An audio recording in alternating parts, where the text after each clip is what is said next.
നമസ്കാരം, സുനിത കുക്ക് ഹൗസിലേക്ക് എല്ലാവർക്കും സ്വാഗതം. ഇന്ന് നമുക്ക് വളരെ എളുപ്പത്തിലൊരു മോരുകറി വെക്കാം.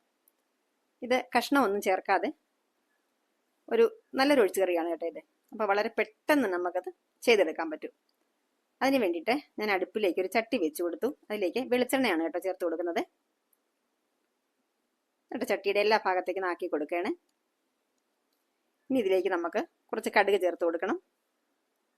ഒരു നുള്ള് ഉലുവ കൂടി ചേർക്കണം.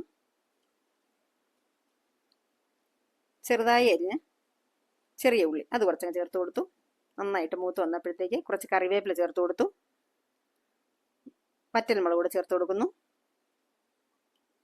ഇനി ഇത് കുറച്ച് ഞാൻ എടുത്ത് വയ്ക്കുന്നുണ്ട്. നമുക്ക് ഫോട്ടോയ്ക്ക് ഒരു ഭംഗി വരാൻ വേണ്ടിയിട്ട് അവസാനം ഇത് കുറച്ചിടാൻ വേണ്ടിയിട്ട് ഈ വറവ് കുറച്ച് കോരി എടുത്ത് വയ്ക്കുകയാണ്. ഇനി നമുക്കിതിലേക്ക് ചേർക്കേണ്ടത് അരപ്പാണ്. അരപ്പെന്ന് പറയുമ്പോഴത്തേക്ക് തേങ്ങ, വെളുത്തുള്ളി, ജീരകം, ചെറിയ ഉള്ളി, പച്ചമുളക്, മഞ്ഞൾപ്പൊടി, ഒരു ഇതള് കറിവേപ്പിലയും കൂടെ ചേർത്ത് അരച്ചതാണ് കേട്ടോ ഇത്. ഇതങ്ങ് ചേർത്ത് കൊടുത്തിട്ട് നന്നായിട്ട് അങ്ങ് മിക്സ് ചെയ്ത് കൊടുത്തു. ഇനി നമ്മുടെ മിക്സിയുടെ ജാറിലേക്ക് കുറച്ച് വെള്ളം ഒഴിച്ചിട്ട് അതുകൂടെ അങ്ങ് ചേർത്ത് കൊടുത്തു.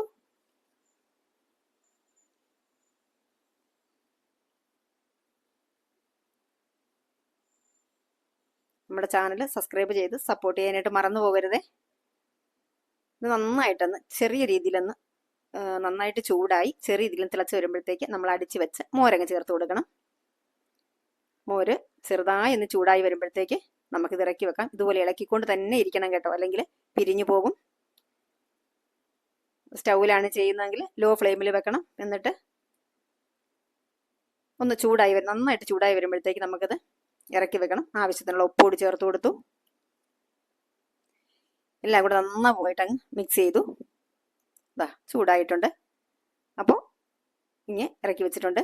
അപ്പോൾ അത് അവസാനമായിട്ട് നമ്മൾ നേരത്തെ എടുത്തു വെച്ച വറവും കൂടെ ചേർത്ത് കൊടുത്തു. അപ്പോൾ നമ്മുടെ അടിപൊളി മോരുകറി വളരെ പെട്ടെന്ന് നമുക്ക് തയ്യാറാക്കാൻ പറ്റിയൊരു മോരുകറിയാണ് കേട്ടോ. അപ്പോൾ ഇന്നത്തെ വീഡിയോ ഇത്രയാണ്. വീഡിയോ ഇഷ്ടപ്പെട്ടിട്ടുണ്ടെങ്കിൽ ലൈക്ക് ചെയ്യാനും ഷെയർ ചെയ്യാനും സബ്സ്ക്രൈബ് ചെയ്യാനും മറന്നു പോകരുതേ. വീണ്ടും മറ്റൊരു നല്ല വീഡിയോയുമായി വരുന്നത് വരെ എല്ലാവർക്കും നന്ദി, നമസ്കാരം.